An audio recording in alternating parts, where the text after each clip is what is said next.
video going viral right now of my boyfriend proposing to me during the LA City Marathon and me saying no because I was in the middle of running a marathon. And the comments on the video were getting kind of insane. Like, a lot of them were just finding it funny the way I kind of like dodged out of his way and was like, no, no, no, no, no. But there are other people being like, a woman doesn't know a good man when he's right in front of her, and like, does she think she's gonna win the marathon? Like, why is she in such a rush? And like, no, that's just not the way we're gonna look at this.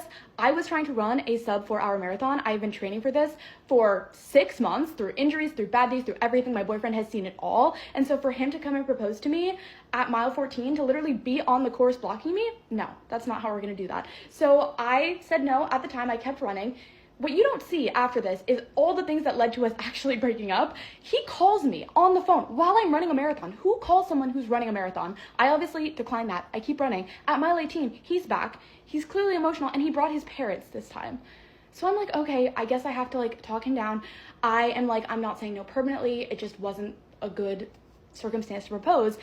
And then I keep running once I think he's calm enough, and I end up finishing in 4 hours, 1 minute, and 36 seconds. Now, do I think I would have run the sub 4 marathon if I hadn't stopped? I can't say. Obviously, you can't rewrite history, but I was very frustrated. And what sucked even more is that after all this, he still couldn't see it my way. He's like, you're so worried about these numbers. It's just a number. Like, I'm talking about spending our whole life together. And I'm just like, no, if we're not seeing eye to eye on this, we are not seeing eye to eye in our marriage. And I broke things off, and that is where we stand. She clearly did not love him enough to begin with. Otherwise, she would have been more happy to marry him compared to running a marathon. True that. I would literally do anything for a man I love. Honestly, I would literally do anything for a man I love. I would clean the skid marks out of his boxers. I'd walk through broken glass just to sniff one of his farts. I would make his dinner every night. I would do anything for a man I bloody love.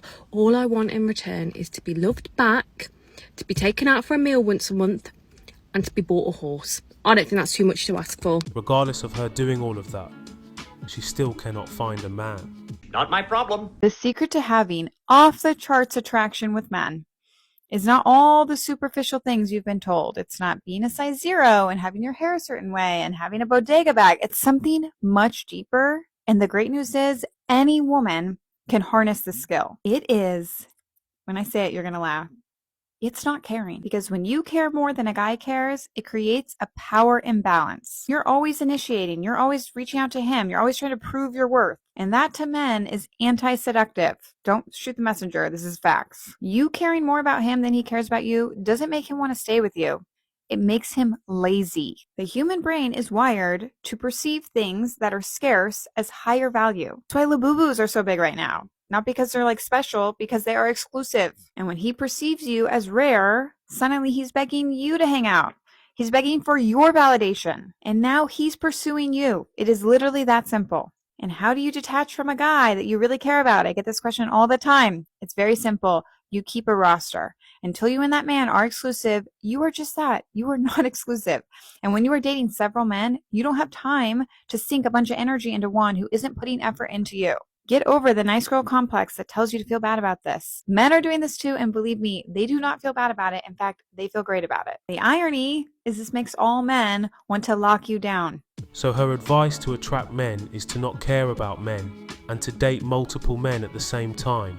No wonder why men have walked away from modern women and don't take them seriously any longer, because they're constantly listening to ridiculous advice from dustbin women.